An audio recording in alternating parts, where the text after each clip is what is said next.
Subscribe to the channel, give this video a like, and leave your opinion in the comments. The Falcon's Flight and the Golden Cage.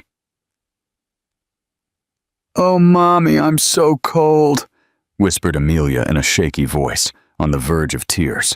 The rain was falling relentlessly on Denver that night. Guadalupe Sterling clutched a folder of documents against her chest, covered by an improvised plastic bag, while her other hand firmly held the tiny hand of her daughter, Amelia, a 6-year-old girl with golden hair and freckles scattered across her nose. Amelia wasn't actually Guadalupe's daughter, but her younger sister, orphaned like her since the accident that had taken their parents years ago. At 25, Guadalupe was tall, with wavy brown hair that dripped wet onto her delicate but determined face. Her deep olive green eyes reflected the weariness of someone carrying responsibilities too heavy for her young age. "We're almost there, my love. Just hold on a little longer," Guadalupe replied, swallowing the lump in her throat. It was a lie. They had nowhere to go. The eviction had been finalized that afternoon when the constable knocked on the door of their small apartment and gave them only 2 hours to pack what they could carry. 3 months of back rent, added to the debt from the veterinary medicine degree Guadalupe had interrupted, culminated in that night without a roof over their heads. 2 pink suitcases, the smaller one decorated with faded unicorns, dragged along the wet asphalt. Inside them, some clothes, documents, medicines, and the only toy Amelia didn't want to leave behind, a plush lion named Leo, a gift from their parents on her last birthday before the accident. The main square was almost deserted at that hour. Guadalupe led her sister to a bench partially covered by the canopy of a leafy tree.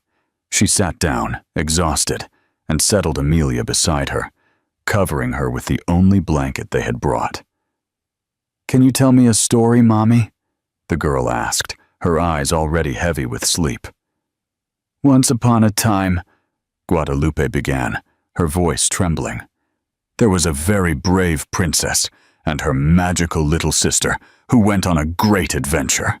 As she narrated a fantasy that had nothing to do with the cruel reality surrounding them, Guadalupe observed the scarce movement of the night. On the other side of the square, an imposing corporate building still had a few windows lit, despite the late hour. In one of them, on the 20th floor, a male silhouette remained motionless, as if watching the sleeping city. Arthur Vance adjusted the thin-rimmed glasses on his perfectly delineated nose. At 30, he was the sole heir of the Vance Group, a conglomerate that included the largest network of veterinary clinics and hospitals in the western part of the country. Tall and athletically built, even in expensive suits, his angular face and well-kept beard bore the mark of the privileged Vance genetics. But it was his eyes, an almost amber brown, that carried the melancholy of someone who grew up surrounded by everything, except what really mattered. That night, like so many others, Arthur stayed late at the office. Not out of necessity, but for lack of reason to return to the empty mansion on the outskirts of the city. Since the death of his father 6 months ago, he had become not only the CEO of the group, but also the last living Vance.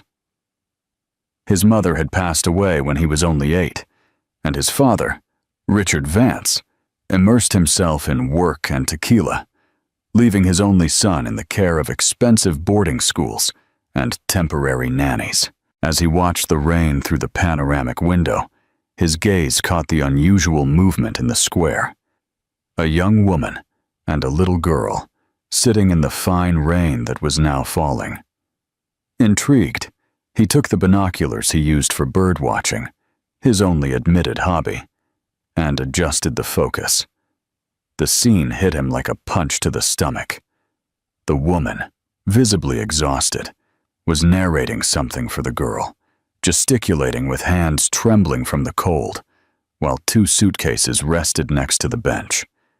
The girl, already half asleep, smiled faintly, as if she believed every word of that improbable story. Arthur felt something he hadn't experienced in years: genuine compassion. Not the calculated philanthropy he practiced at charity events, but an empathetic, visceral pain. He immediately picked up the phone. "Mariana, I apologize for the time. I need you to do something now. There's a woman and a girl in the square in front of the building. Have security go down, discreetly. Offer them the corporate apartment, but don't mention my name. Say it's company protocol in situations like this." He hung up and continued to watch. The building's security, a middle-aged woman named Ophelia, approached the bench. He saw when the distrustful young woman shook her head several times, but finally gave in when the girl shivered from the cold. The 3 of them walked inside the building. Arthur sighed. He had done his good deed for the day. Tomorrow, he would provide some temporary financial support and forget about the matter, as he always did. But something inside him said that this time it would be different. What would you do if you were Arthur? Would you have helped the family in the square, or is it better to stay out of other people's business? Share your opinion in the comments. The beginning of a new life. In the corporate apartment on the 12th floor, Guadalupe was changing Amelia's wet clothes for a plush robe. The place was larger than the apartment where they lived, decorated with elegant but impersonal furniture. "Pretty lady," Amelia said to Ophelia, who smiled gently. "We're going to live here now." "Just for tonight, my child," Guadalupe replied, casting a questioning look at the security guard.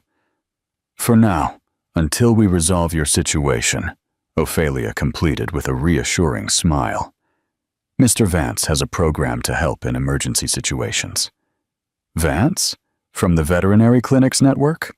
Guadalupe asked, surprised. That name was well known in the city. "Why would he help strangers?" "Mr. Vance has his reasons," Ophelia replied enigmatically. "Rest now. Tomorrow at 9, Mariana, his assistant, will come to talk to you." After Ophelia left, Guadalupe settled Amelia in the king-size bed. The girl, exhausted, fell asleep almost instantly, hugging her plush lion. Guadalupe sat in the armchair by the window, observing the city lights. The tears, held back all day, finally came. Silent, they ran down her face as she allowed herself to feel the weight of failure. She had promised her parents on their deathbed that she would take care of Amelia, that she would give her a dignified and happy life. And now, they depended on the charity of an eccentric millionaire who would probably forget about them the next morning. On the 20th floor of the same building, Arthur stood in front of the window. Although he couldn't see them, he couldn't stop thinking about that young woman and the girl. Something about them had touched an old and deep wound that he kept carefully protected. "This time it will be different," he murmured to himself, not knowing exactly why. The next morning, promptly at 9 o'clock, Mariana Mendoza knocked on the apartment door. Elegant and efficient, Arthur's executive assistant carried a folder of documents and a professional smile. Guadalupe, who had already bathed and dressed Amelia in the most presentable clothes they had brought, opened the door with apprehension. "Good morning, Miss Sterling. I'm Mariana Mendoza, Mr. Vance's assistant. Can we talk?" "Of course," Guadalupe replied, gesturing to the sofa in the small living room. "Amelia, my love, can you watch some cartoons while I talk to the young lady?" The girl nodded animatedly, running to the television that Guadalupe had already turned on to a children's channel. "I'm going to be direct," Mariana began, opening her folder. "Mr. Vance was touched by your situation and would like to offer you concrete, not just temporary, help." "I don't understand why. He doesn't even know us," Guadalupe retorted, distrustful. "Mr. Vance prefers to keep his motivations private," Mariana replied, without losing her professionalism. He researched your history this morning. You were studying veterinary medicine, correct? And you dropped out to take care of your sister after your parents' death. Guadalupe felt exposed, vulnerable. How did he find all that out? Resources, Mariana replied simply. The proposal is as follows. The Vance Group has a program of full scholarships and paid internships. Mr. Vance would like to offer you a spot. You would resume your studies with all expenses paid and work part-time in one of our clinics, with a salary compatible with the market. Guadalupe blinked, astonished. That seems unreal. What does he want in return? Mariana smiled, genuinely this time. Mr. Vance doesn't work that way. He believes in the potential of the right people. He sees this as an investment, not charity. And as for Amelia, I can't leave her alone. There's an excellent school in the same complex as the main clinic. Amelia would have a full scholarship and could stay in the after-school program while you work or study. Guadalupe felt her throat tighten. It was too good to be true. When will I meet Mr. Vance? To thank him. Mariana put away the documents Guadalupe had just signed. Mr. Vance is reserved. He prefers to stay away from personal matters. Consider this a professional agreement, not a personal favor. What Mariana didn't say is that Arthur Vance had explicitly ordered his name to be mentioned as little as possible. I don't want gratitude, he had said that morning. I want results. If she is as determined as she seems, she will be a great asset to the company. But the truth that even Arthur didn't admit to himself was another. That young woman with her sister had awakened something dormant inside him. The memory of what it was like to be human, to care, to feel, and that scared him more than any business crisis ever could. What do you think of Arthur's decision to hide his identity? Do you think he's doing it out of altruism or for a more selfish reason? Share your opinion in the comments. A quiet connection. A week had passed since that rainy night.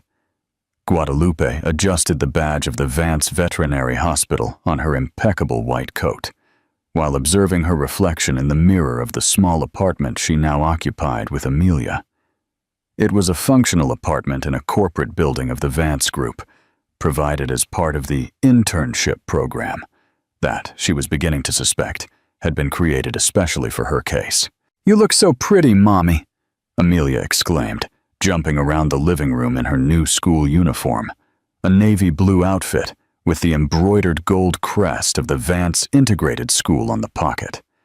Her golden curls were tied in 2 perfect braids, the work of the gentle Mrs. Martha, the lady hired to accompany the girl during the hours Guadalupe was at the university or at the hospital. You too, my sunflower, Guadalupe replied, bending down to adjust her sister's little tie. Do you remember what we agreed? Mrs. Martha is going to take me to school, and then I'm going to the club, while you study, and then you'll pick me up there, Amelia completed with exaggerated seriousness, making Guadalupe smile. Exactly. And what else? I shouldn't tell anyone that we lived on the street for a night, the girl said, lowering her voice as if sharing a secret. Because it's our secret, and it doesn't matter where we came from, but where we're going. Guadalupe felt her heart clench. She herself didn't fully understand what had happened in her life in the last week. It all seemed like an improbable fairy tale. The apartment, the scholarships, the job, the uniforms, even the stocked refrigerator. The only missing element in the story was the prince, or rather, the mysterious benefactor who preferred to stay in the shadows. In all those days, there was not a single mention of personally meeting Arthur Vance. Mariana, efficient and cordial, was the only connection between Guadalupe and the enigmatic businessman. When questioned, the assistant elegantly changed the subject. Mr. Vance believes that results speak for themselves. He doesn't need personal recognition. What Mariana didn't say is that Arthur Vance had explicitly ordered his name to be mentioned as little as possible.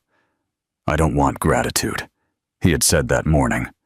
I want results. If she is as determined as she seems, she will be a great asset to the company. But the truth that even Arthur didn't admit to himself was another. That young woman with her sister had awakened something dormant inside him. The memory of what it was like to be human, to care, to feel. And that scared him more than any business crisis ever could. That morning, as she walked with Amelia to the spot where Ms. Martha was waiting for them, Guadalupe felt a mix of gratitude and discomfort. Part of her just wanted to accept that second chance without question. Another part, however, couldn't stop thinking about the motivations behind so much generosity. "Good morning, dears," Mrs. Martha, a 60-year-old woman with a warm smile and attentive eyes, greeted them. "Ready for the big day?" "Ready as can be," Guadalupe replied, handing over Amelia's unicorn backpack. "Any problems, Mrs. Martha?" "I'll call you immediately. Don't worry. Go peacefully." After a long kiss on Amelia's forehead, Guadalupe took a deep breath and headed to the Vance Veterinary Hospital, the largest and most modern veterinary complex in the city, located just 2 blocks away. The imposing building of glass and concrete had an innovative design, with large green spaces integrated into the structure. Guadalupe felt her stomach churn with nerves as she passed through the automatic doors. Inside, the main lobby was packed with people with their pets, in an atmosphere that looked more like a luxury hotel than a hospital. "Guadalupe Alves," said a middle-aged woman, with gray hair cut in a perfect bob, and a coat with the name Dr. Elena Vasconcelos embroidered on it. "I'm the clinical director. Welcome to our team." "Thank you, doctor. It's an honor to be here. Mariana explained your situation to me. You dropped out of university in the 6th semester, correct? And you worked in an animal shelter before." "Yes, doctor. I'm a little rusty, I confess." Dr. Elena gave a compassionate smile. "Don't worry. Your academic record is excellent. We'll start slow. Today, I want you to accompany our emergency routine. Observe, ask questions, get familiar with our protocols. Tomorrow, you'll go back to the university. We'll alternate your schedule to be compatible with classes." As the veterinarian guided her through the immaculate corridors of the hospital, Guadalupe absorbed every detail of the place: state-of-the-art equipment, attentive professionals, impeccable facilities. It was a completely different universe from the small shelter where she had previously worked, an improvised shed with scarce resources and a lot of love for the animals.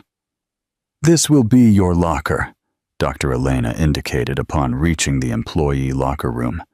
"Your complete uniform is in there. Meet me in the emergency room in 10 minutes.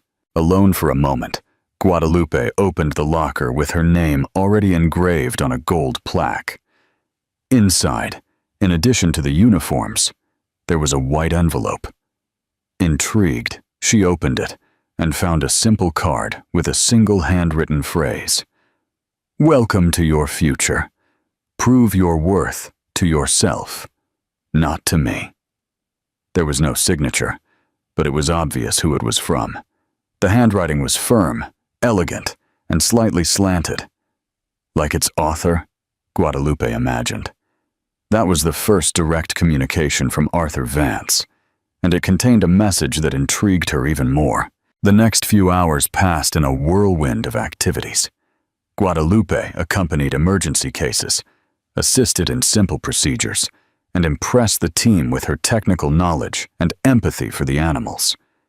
At the end of the shift, Dr. Elena called her to her office. "I'm impressed, Guadalupe. You have a natural gift." "Thank you, doctor. I've always dreamed of working in a place like this." "Good. I have a surprise for you. Mr. Vance authorized your immediate transfer to the advanced internship program. That means you will have access to the research laboratory and can develop your own project during the rest of your graduation." Guadalupe blinked, incredulous. "But that's usually reserved for graduate students, isn't it?" Yes, but Mr. Vance insisted. He said he saw your previous research on alternative treatments for rescued animals with limited resources. He believes you can adapt and expand that work with our technology. He read my semester conclusion paper. Guadalupe was genuinely surprised. That article had only been published in the university's internal newspaper 3 years ago. Dr. Elena smiled. Mr. Vance is known for his thoroughness. Now go home. Tomorrow is your first day back in classes. On the way back, Guadalupe tried to process everything that was happening. She felt both grateful and suspicious. Why would a powerful businessman be so interested in her potential? What did he really want? Looking for Amelia in the after-school program. She found the girl radiant, surrounded by colorful drawings and new friends. "Mommy, I drew a puppy for the magic doctor," she exclaimed, holding up a drawing of a disproportionately large golden retriever next to a male figure in a suit. "What magic doctor, my love?" Guadalupe asked, intrigued. "The man who helped us. The teacher asked us to draw our heroes, and I drew him. Even without knowing his face, I know he has a golden dog." Guadalupe felt a chill. "And how do you know that, Mel?" "I dreamed it," the girl replied simply, as if it were the most obvious thing in the world. That night, after putting Amelia to sleep, Guadalupe sat on the small terrace of the apartment. From there, she could see the top of the building, the headquarters of the Vance Group, where she knew Arthur's office was located. A light remained on, solitary, on the top floor. "Who are you, really, Arthur Vance?" she murmured to herself, as she watched that distant light like an unreachable star. "What do you think of this mysterious twist? What do you think Arthur's real motivations are? Leave your opinion in the comments."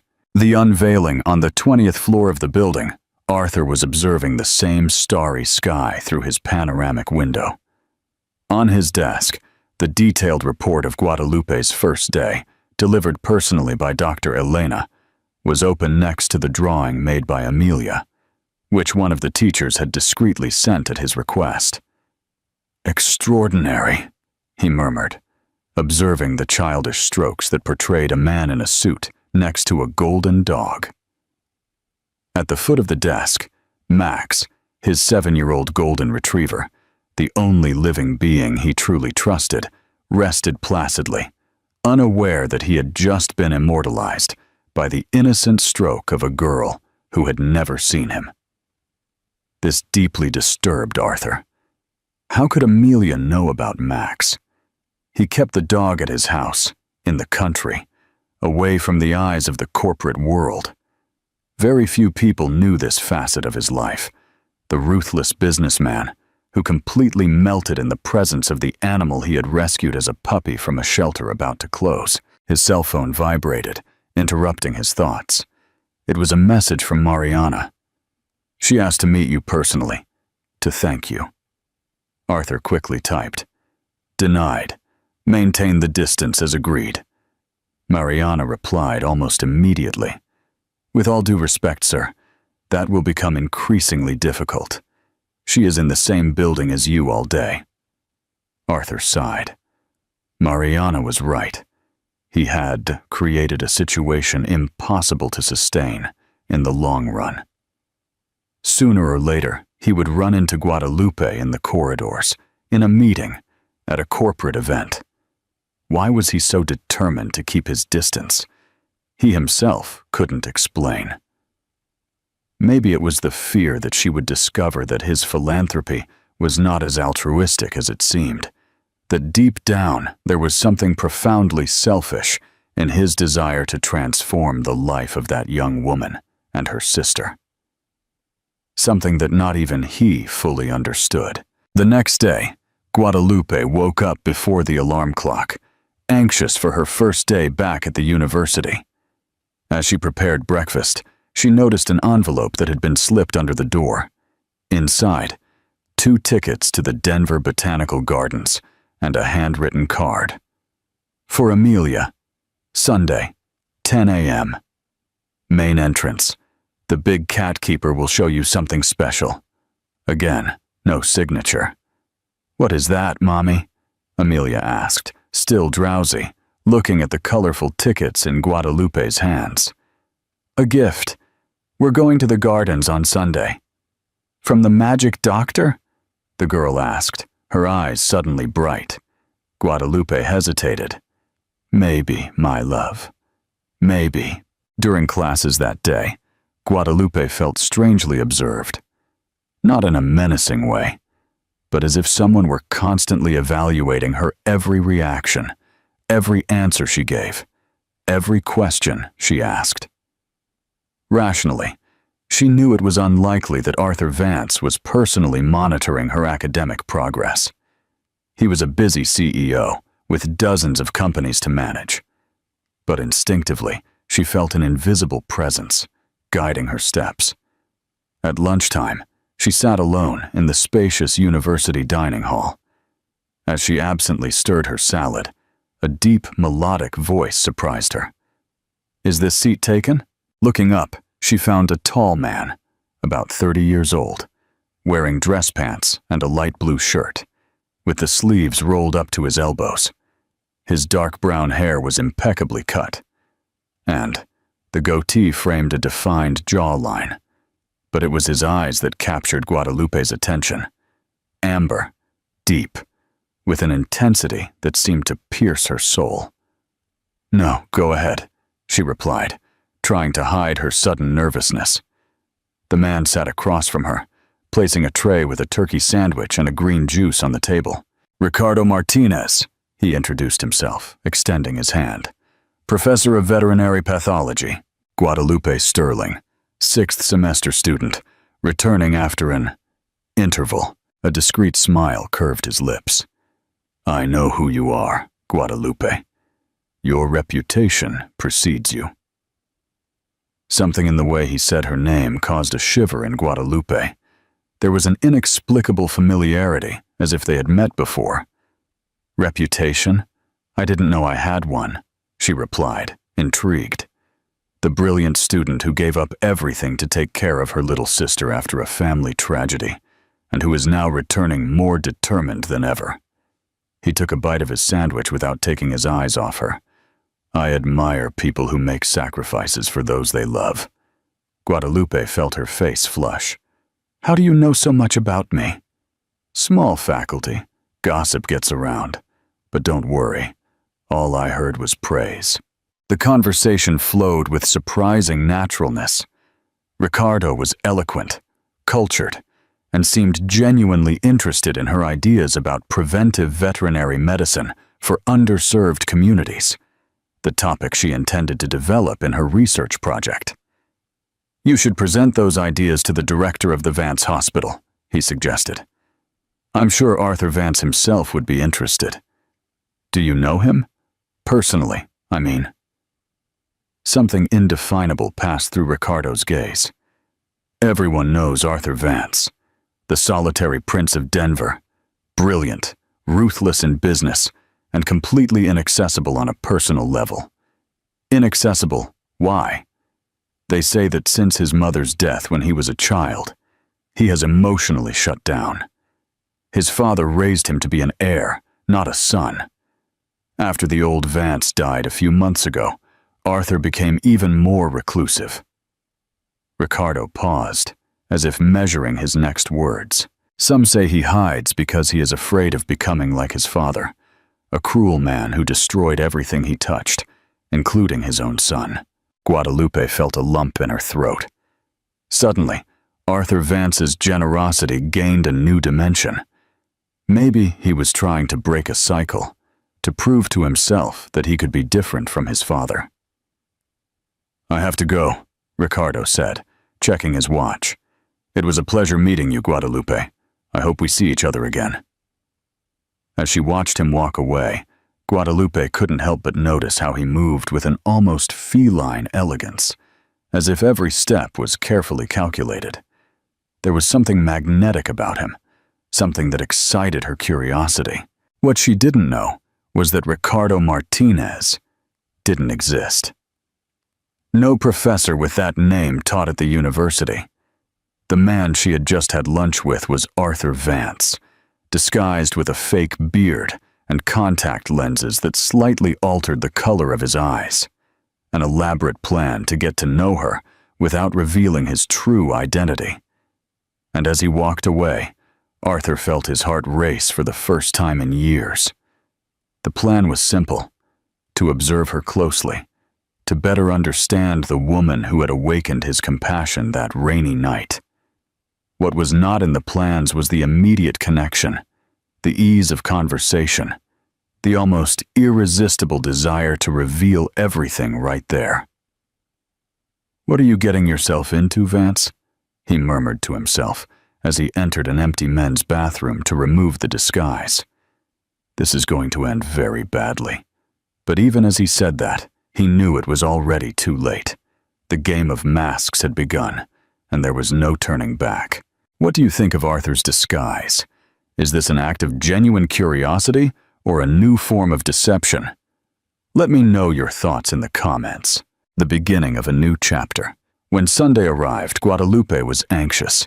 She had researched everything about Arthur Vance in the last few days, the little that was publicly available. The only son of Richard Vance, a pharmaceutical magnate who had diversified the business into the veterinary field. His mother passed away when he was 8 years old. He was educated in boarding schools in Switzerland and the United States, with an MBA from Harvard. He took full control of the Vance Group at 25 when his father suffered a stroke. In 5 years, he tripled the value of the companies. None of that, however, revealed who the man behind the empire really was. There were no personal interviews, only corporate statements. There were no photos at social events, only at business meetings. It was as if Arthur Vance had built an impenetrable wall between his public and private life. "Mommy, we're going to be late," Amelia called, already dressed in her favorite overalls and sneakers, with lights that flashed with every step. The Denver Botanical Gardens were particularly beautiful that sunny Sunday. Amelia skipped excitedly, alternating between contemplating the animals and looking for her magic doctor in every corner. Exactly at 10 a.m., as indicated on the ticket, a zoo official approached. "Miss Sterling, I'm Andrew, head zookeeper. I have instructions to accompany you on a special tour today." Guadalupe nodded, holding Amelia's hand tightly, who could barely contain her excitement. Andrew led them down a side path, away from the regular visitors, until they reached a restricted area where the big cats were kept. "Normally this area is closed to the public, but today we have an exception," Andrew explained, using his badge to open a restricted access door. "You'll have the opportunity to meet our newest resident, Luna, a white Bengal tigress that we rescued from a clandestine circus." Upon entering the special enclosure, separated by reinforced glass, they saw the magnificent creature. Luna was of stunning beauty. White fur with subtle black stripes, intense turquoise blue eyes. She seemed to be waiting for them, sitting majestically next to the glass. "Luna arrived here 3 months ago, extremely debilitated," Andrew said. "She was rescued by a specialized team funded by the Vance Group. Arthur Vance himself accompanied the operation personally." "He came here?" Guadalupe asked, surprised. "Yes, several times. He is very involved in her recovery. In fact," Andrew hesitated, as if he wasn't sure if he should continue. "He should be here today. He said he would come personally to introduce Luna to you." Guadalupe's heart raced. She would finally meet the mysterious man who had transformed their lives. But after 30 minutes of interacting with the tigress, who seemed to have a special affection for Amelia, following her movements with feline curiosity, there was no sign of Arthur Vance. "He's not coming, is he?" Guadalupe asked Andrew, when Amelia was distracted watching the tigress play with a giant ball. Andrew seemed embarrassed. "I received a message a little while ago.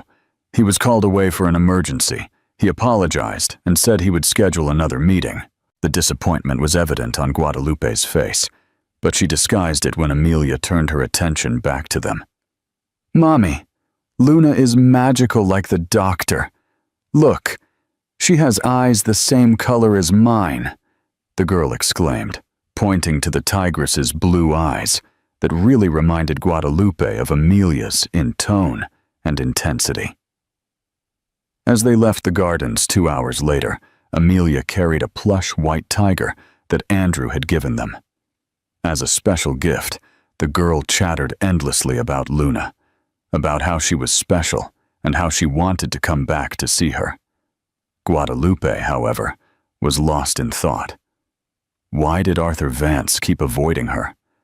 What was it about her that scared him so much? Or was it just a display of power for him? To remain an unreachable, controlling their lives from a distance? What she didn't know was that Arthur had been there the whole time, disguised as one of the auxiliary keepers, observing from afar the interaction between Amelia and the tigress. Seeing the sparkle in the girl's eyes, the same light he recognized in his own eyes when he was near animals, the only beings with whom he could completely let his guard down. And also observing Guadalupe, her gentle strength, her dedication, the way her face lit up when she saw her sister's happiness. For a moment he felt a corrosive envy of the simplicity of that love, of the ease with which they showed affection for each other. That's why he fled, because that feeling scared him more than any corporate challenge he had ever faced. "Coward," he murmured to himself as he watched from the parking lot as the two of them got into a taxi. "You're still a coward, Vance." What do you think of this twist? What do you think Arthur's real motivations are? Leave your opinion in the comments. The truth revealed 2 weeks passed after the episode at the gardens. For Guadalupe, each morning brought new professional and academic challenges. Her research project on accessible veterinary medicine for underserved communities was beginning to take shape, especially after her conversations with the mysterious Professor Ricardo Martinez, who had become an informal mentor, casually meeting her in the dining hall almost every day. There was something about him that deeply intrigued her, a familiarity she couldn't explain. His suggestions always seemed perfect, as if he knew her thoughts intimately. More than once, Guadalupe caught herself looking at Ricardo's features for something that resembled the few photos she had seen of Arthur Vance, but then dismissed the idea as absurd. "He's doing it again," commented Mariana, Arthur's assistant, watching him from the desk window as he, in the parking lot, changed his impeccable suit for more casual clothes and adjusted his fake beard. "For the third time this week," replied Max Santos, the head of security and the only other employee who knew Arthur's secret. "I've never seen the boss like this. So human." Mariana sighed, worried. "This is not going to end well, Max. He's getting too involved, and when she finds out..." "You already tried to convince him to stop." "I tried. He replied that he is just monitoring the investment," Mariana said, making air quotes. "I've never seen such dedication to monitoring an investment before." In the university dining hall, Arthur, or rather, Ricardo, was anxiously awaiting Guadalupe's arrival.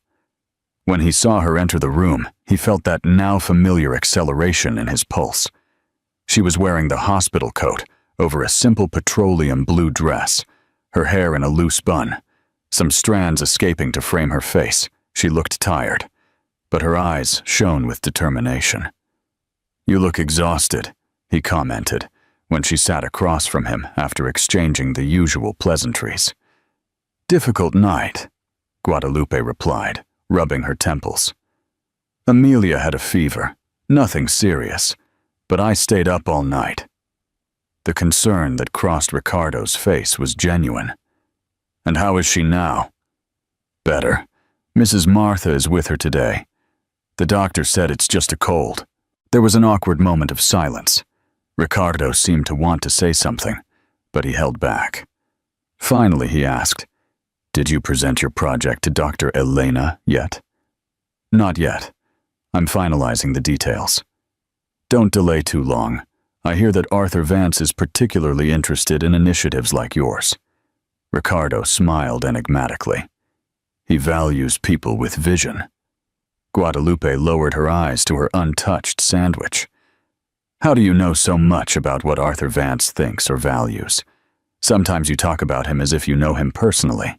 A flash of alarm passed through Ricardo's eyes. I'm just repeating what is said in the hospital corridors. You know how those things are. But Guadalupe was no longer listening. Her attention had been captured by a magazine that some student had left on the next table. On the cover, the title in large letters announced, "The 30 Most Influential Businessmen in Western Mexico." And there he was, taking up a quarter of the page, the photo of Arthur Vance in an elegant graphite suit, looking directly at the camera with those piercing eyes. Guadalupe felt her stomach sink. Those eyes. She knew them, not from the brief glimpses of online photos, but from somewhere much more recent and tangible. Guadalupe, is everything okay? Ricardo's voice seemed to come from very far away. Slowly, she raised her gaze from the magazine to the man in front of her. She studied his features as if seeing them for the first time. The amber eyes, the shape of his face, the impeccable posture. Without the goatee, with the original color of his eyes, and wearing an elegant suit instead of casual clothes, the man in front of her would be identical to the one in the photo. "It's you," she whispered, so low that he almost didn't hear. "All this time, it was you, Ricardo." "Arthur." He visibly paled. He opened his mouth to speak, but no sound came out. The silence between them stretched, dense and suffocating. "Why?" Guadalupe's voice trembled, mixing anger and confusion. "Why this charade? What do you gain by deceiving me like this?" Arthur looked around, aware of the curious glances that were beginning to turn to them. "Not here," he said finally. "Please, you think you're in a position to make requests? You played with my life, with my sister's life." "It wasn't like that," he replied with contained urgency. "It was never a joke." Something in the desperate sincerity in his voice made Guadalupe hesitate. After a moment that seemed to last an eternity, she nodded dryly. "My shift at the hospital starts in an hour. Until then, you have time to explain why the powerful Arthur Vance needed to disguise himself as a fictional professor to talk to me." 15 minutes later, they were sitting on an isolated bench in the university garden. Arthur had removed the fake beard and put away the contact lenses, revealing himself completely.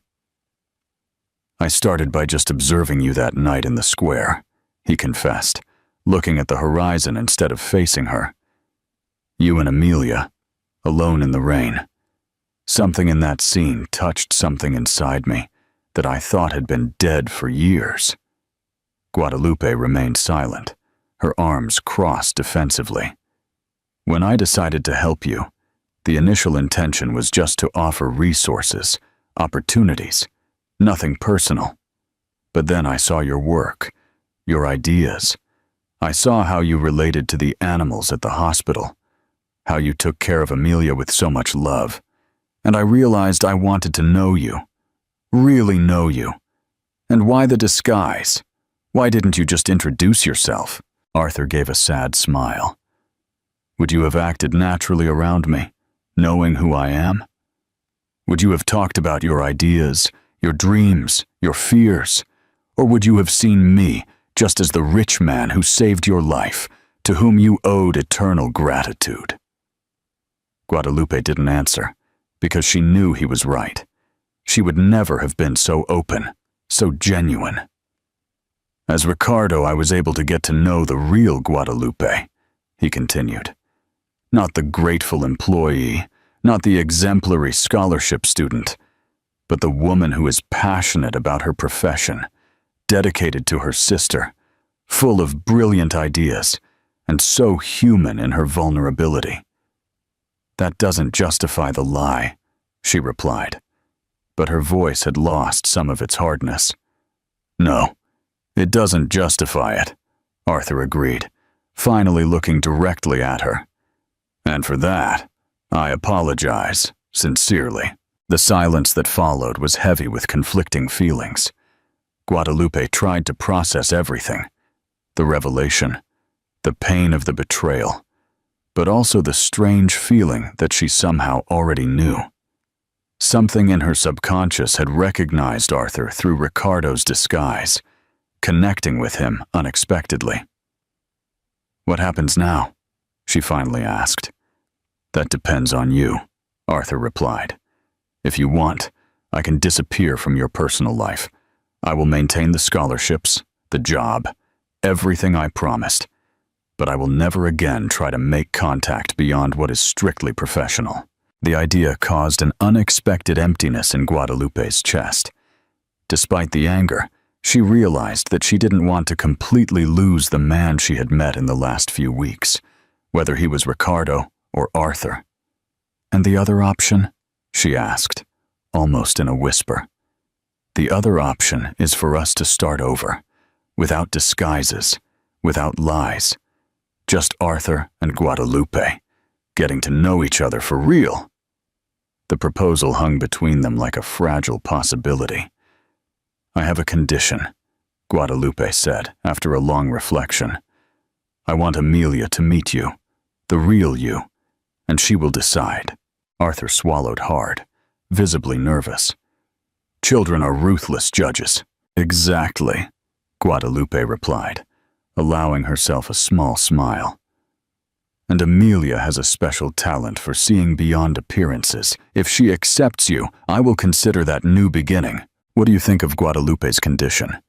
Is she right to let her sister decide their future? What would you do in her place?" "A new family and a new legacy." That afternoon, after her shift at the hospital, Guadalupe found a very different Arthur Vance from the confident man who presented himself to the corporate world. In an impeccable dark suit, but with restless hands and a vulnerable look, he waited in the reception area, carrying a small gift box. "I'm nervous," he confessed, when they got into the chauffeured car that would take them to the apartment where Amelia was waiting for them with Mrs. Martha. "I've never had much tact with children." "Be honest with her," Guadalupe advised. "Amelia values sincerity above all else." When they arrived at the apartment, Amelia was drawing at the living room table. Upon seeing Guadalupe enter with a stranger, the girl looked up, curious. "Mel, this is Arthur Vance," Guadalupe introduced, watching her sister's reaction carefully. "He's the owner of the hospital where I work, of your school, and he was the one who helped us when we were homeless." Amelia studied Arthur with a surprising intensity for a 6-year-old. Then, without any warning, she stood up, walked over to him, and asked directly, "Are you the magic doctor? The man with the golden dog?" Arthur, taken by surprise, knelt down to be at her height. "Yes, I have a golden retriever named Max. How did you know?" Amelia smiled, a luminous smile that lit up her entire freckled face. "I dreamed it, and his eyes, they're the same as Luna's." "Luna?" Arthur looked at Guadalupe, confused. "The white tigress," Guadalupe explained. "Amelia says you both have the same eyes. Tigers have amber blue eyes, not brown," Arthur corrected gently. "Not the color," Amelia explained, with the impatience of someone talking to a particularly slow adult. "The way you look, sad on the outside, but kind on the inside, as if you have a good secret hidden." Arthur was speechless, deeply touched by the girl's perception. Without words, he offered the small box he was carrying. Amelia opened it carefully, revealing a delicate necklace with a tiger-shaped pendant, inlaid with small blue stones in the eyes. "So you'll always remember Luna," Arthur said, finally finding his voice. "And so, I'll remember to always look at things the way you do, seeing beyond what appears to be. Amelia put on the necklace, and to everyone's surprise, especially Arthur's, she threw her little arms around his neck in a spontaneous and tight hug.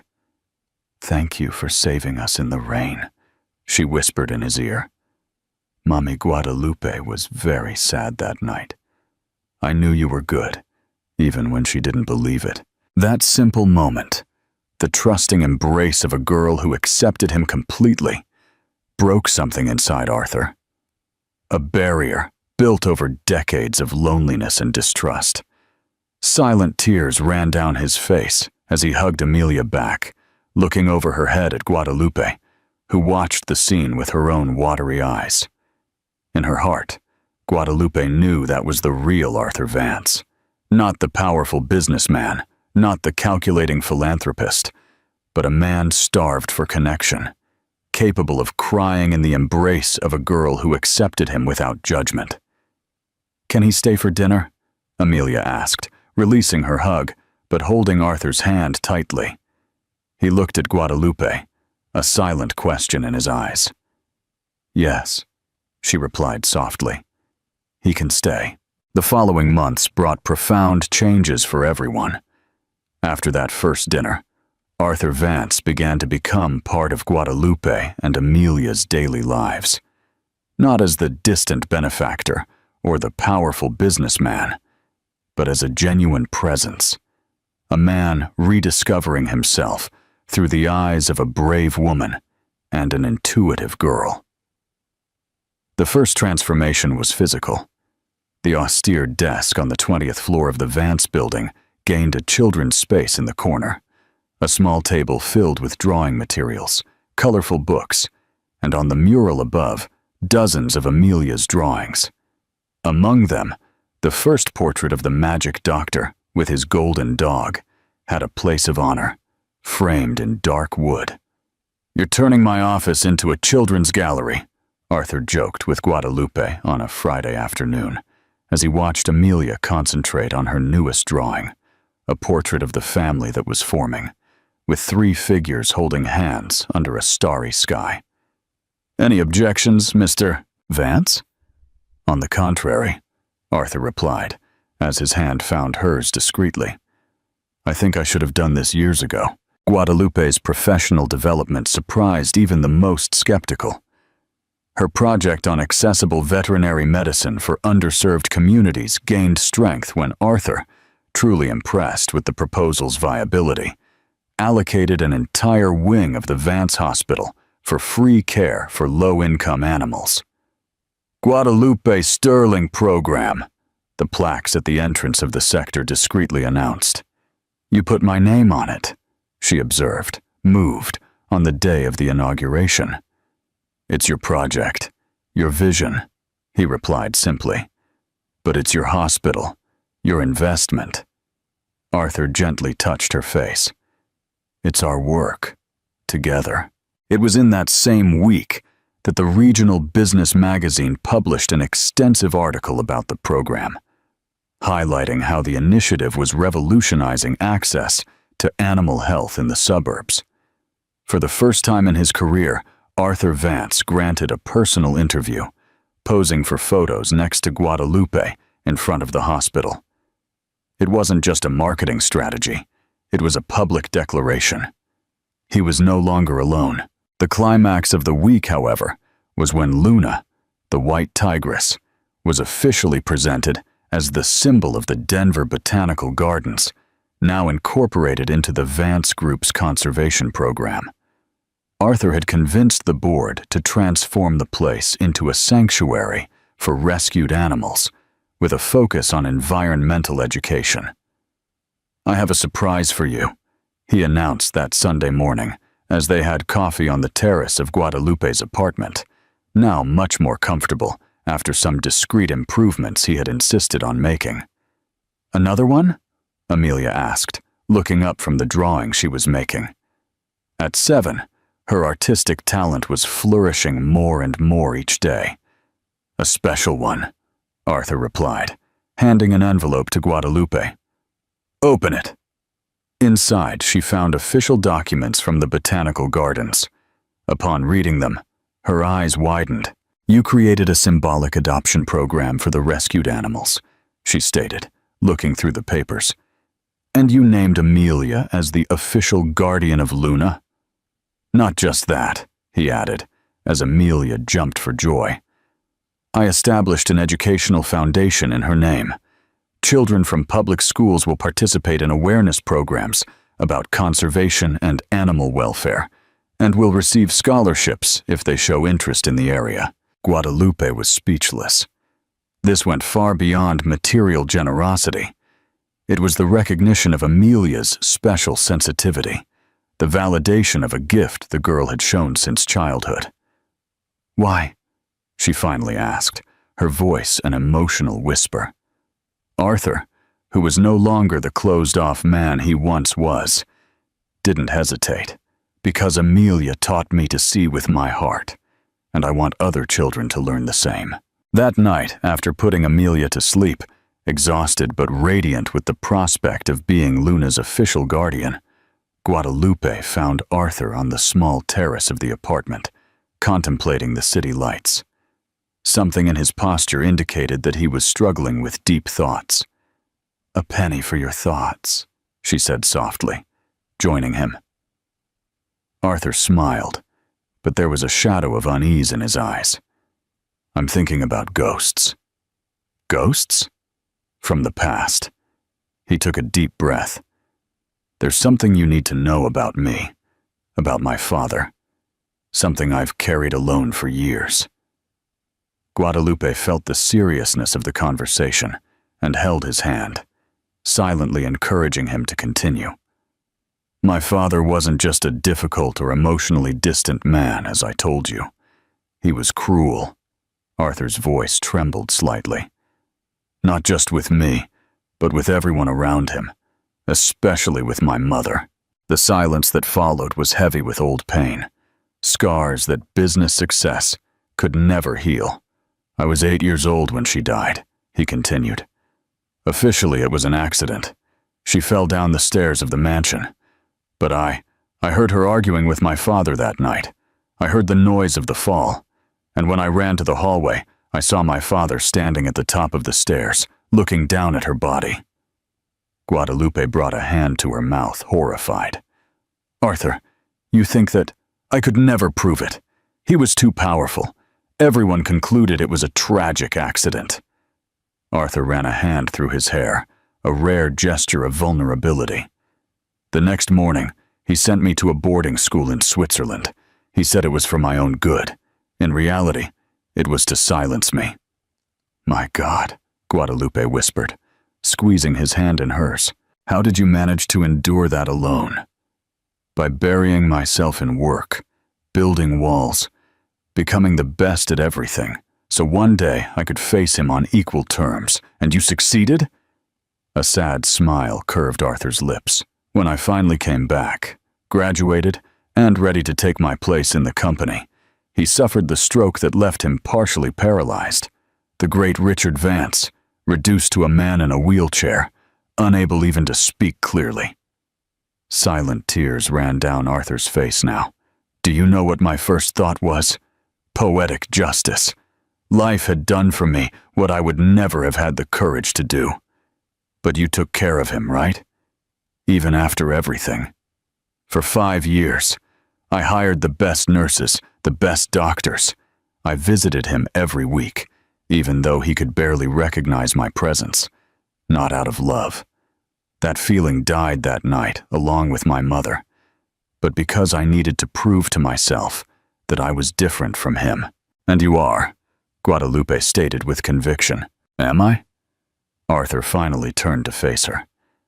"When I saw you on that bench in the square with Amelia, do you know what first attracted me? The chance to do something he would never do. It was all about me, about my need for redemption." "Maybe at first," Guadalupe conceded, gently touching his face. "But if it were just that, you would have done your good deed and moved on. Instead, you took risks. You disguised yourself. You got closer. That wasn't about your father. It was about your heart finally waking up. The silence that followed was different from the previous ones. Not heavy, but expectant, as if the universe was holding its breath before a great change. "Guadalupe," Arthur began, his voice firmer now, "there's another reason I'm telling you this today. Tomorrow, I'm going to the police." "What?" "I found evidence in a secret safe in the old mansion. My mother's diaries, documents, even a letter addressed to the authorities in case something happened to her." He swallowed hard. "I'm going to reopen the case. It's too late for criminal justice, since he's dead, but not for the truth." Guadalupe understood the magnitude of that decision. The Vance name, the business legacy that Arthur had worked so hard to build. Everything would be affected by the revelation that the family patriarch was possibly responsible for his wife's death. "Are you sure about this?" she asked softly. "I've never been more sure of anything in my life," he replied. "Before you two, I lived in an invisible prison built by the fear of becoming like him. Now I understand that the path to freedom is truth, no matter how painful." Guadalupe moved closer, hugging him tightly. "We'll be by your side, every step of the way." When Arthur kissed Guadalupe deeply under the starry sky of Denver, they both felt that it was not just a gesture of affection, but a sealed promise. Of honesty, of courage, of a future built on true foundations. "What do you think of Arthur's decision to reveal the truth about his father? Is this the right way to find closure, or will it cause more problems for his family and business? Let us know your opinion in the comments." The new dawn. The press had a field day with the reopening of the Vance case. For weeks, sensational headlines plastered newspapers and magazines. "Heir accuses father of murder, 2 decades later. Vance empire built on blood. The dark secret of Denver's most powerful family." The Vance Group initially suffered from the controversy. Stocks plummeted, business partners wavered, malicious gossip circulated in high business circles. Some called Arthur ungrateful, crazy, a destroyer of his own legacy. But he remained unshakable, with Guadalupe and Amelia always by his side. In press conferences, in preliminary hearings, in moments of doubt in the silent early hours, it was Amelia who, with the incomprehensible wisdom of children, offered the clearest perspective during those tumultuous days. "Do you know why the magic doctor is doing this, Mommy?" she asked one night, as Guadalupe was putting her to bed.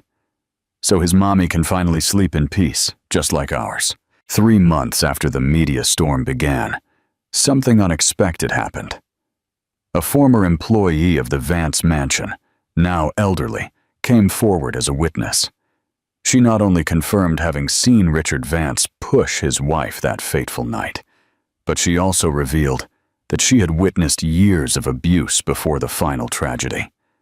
"I was afraid of him, as we all were," she declared in the testimony that sealed the case. "But I can't die carrying this secret, not after the young Mr. Vance had the courage that none of us had." Arthur's courage inspired other victims of domestic abuse to come forward. What had started as a corporate scandal turned into a social movement. Guadalupe, using her growing influence, established a wing for free psychological care for families in situations of violence next to the Vance Veterinary Hospital. "Animals are often the first victims in violent homes," she explained in an interview. "Taking care of them allows us to identify and help entire families." A year after that conversation on the terrace, on a sunny spring morning, Arthur took Guadalupe and Amelia to see the country house where he kept his greatest treasure, Max, the golden retriever, who until then had lived away from the eyes of the world. The property was surprisingly simple for a billionaire's standards, a rustic construction of wood and stone, surrounded by a large natural garden and dense forests. None of the ostentation of the Vance mansion. No trace of the opulence that characterized the business empire. "This is the only place where I always felt at peace," Arthur confessed, as they walked along the stone path that led to the house. I never brought anyone here before. Before they could reach the door, a golden blur came running towards them. Max, exactly as Amelia had drawn him months before, without ever having seen him. "Max!" the girl shouted, as if she had found an old friend, running to hug the animal, who responded with enthusiastic licks and joyful barks. "It seems they already know each other," Guadalupe commented, amazed by the instant connection between her sister and the dog. "I'm no longer surprised," Arthur replied, watching the scene with shining eyes. "Amelia sees things that we can't even imagine exist." As the girl ran through the garden with Max, Arthur led Guadalupe to a century-old oak tree in the center of the property. There, under the generous shade, was a carved wooden bench, and next to it, a small bronze plaque. Elizabeth Vance, 1965–1995. Her love transcends time. My mother, he explained, gently touching the plaque. I bought this property because she once mentioned that she would love to live in a place like this, simple, surrounded by nature. Guadalupe felt the emotion in his voice and held his hand in respectful silence. I want to ask you a question, Arthur said after a moment, his voice trembling slightly. Not from pain, but from hope.